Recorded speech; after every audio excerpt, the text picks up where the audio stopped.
Welcome to Sweet Life Beat Life. We hope this video helps. In this video, I will explain how to start a Lexus without a key fob. First, find the small, hidden emergency key blade within your key fob.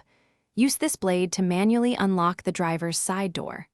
Once inside, you'll need to place the key fob directly against the start button.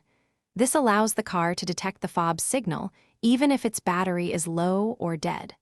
This method is crucial for emergencies. To begin the emergency start, use the physical key to unlock your Lexus door. Once inside, ensure your key fob is placed firmly against the engine start/stop button. This specific placement is vital for the car to read the fob's internal chip. With the fob in position, press the brake pedal down completely, then push the start button. Your Lexus should now power on, allowing you to drive. If your Lexus still won't start, first confirm the key fob is making direct contact with the start button. A common issue is a completely dead key fob battery, which only allows the emergency start method. If the car's engine doesn't crank at all, the problem might be with the vehicle's main 12-volt battery. Consider jump-starting the car or having the battery tested for proper voltage.